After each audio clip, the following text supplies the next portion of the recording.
Mechanical engineering ये तो है मशीन्स को डिजाइन करने, बनाने और उन्हें और भी बेटर बनाने का काम।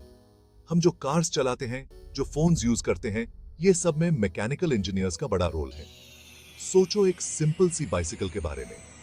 एक मैकेनिकल इंजीनियर उसका फ्रेम स्ट्रॉन्ग बनाने के लिए डिजाइन करता है, व्हील्स के लिए सही मटेरियल चूज करता है और गियर्स को ऐसे सेट करता है कि बाइसिकल स्मूथ चले। और यही प्रिंसिपल अप्लाई होता है और भी कॉम्प्लेक्स मशीन्स पे, जैसे कि एयरप्लेन्स, रोबोट्स और power plants. Mechanical engineers basically problem solvers होते हैं। ये अपने मैथ, साइंस और डिजाइन के नॉलेज से मुश्किल प्रॉब्लम्स का सॉल्यूशन निकलते हैं।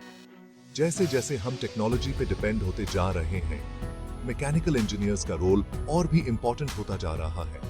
वो इम्पॉसिबल चीजों को पॉसिबल बनाकर हमारी दुनिया को आने वाली जनरेशंस के लिए और भी बेहतर बनाएंगे।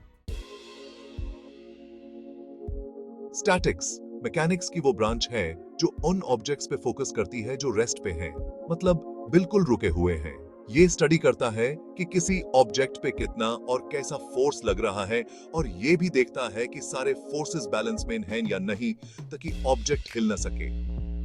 इमेजिन करो एक ब्रिज जो रिवर के दो किनारों को जोड़ता है। ब्रिज को अपना वेट तो संभलना ही होता है, साथ ही साथ उस पे से जाने वाली गाड़ियों का वेट भी। सिविल इंजीनियर्स स्टैटिक्स के प्रिंसिपल्स यूज करके कैलकुलेट करते हैं कि ब्रिज पे कितना और कहां-कहां फोर्स लग रहा है। इससे वो ब्रिज के हर पार्ट का साइज और शेप डिसाइड कर पाते हैं, ताकि ब्रिज स्ट्रॉन्ग और सेफ रहे। स्टैटिक्स के प्रिंसिपल्स यूज करके इंजीनियर्स ये कैलकुलेट कर सकते हैं कि बिल्डिंग के स्ट्रक्चर में फोर्सेस कैसे डिस्ट्रीब्यूट हो रहे हैं और हर कंपोनेंट के लिए सही मटेरियल क्या होगा। फोर्सेस को समझकर इंजीनियर्स ऐसे प्रोडक्ट्स बना सकते हैं जो ड्यूरेबल होने के साथ साथ काम के भी हो। जहां स्टैटिक्स रेस्ट पे फोकस करता है, वही डायनामिक्स इन ऑब्जेक्ट्स की बात करता है जो मोशन में है, मतलब हिल रहे हैं। ये स्टडी करता है कि कैसे कोई फोर्स किसी ऑब्जेक्ट को हिलाता है, उसकी स्पीड बढ़ाता है या उसकी डायरेक्शन चेंज करता है।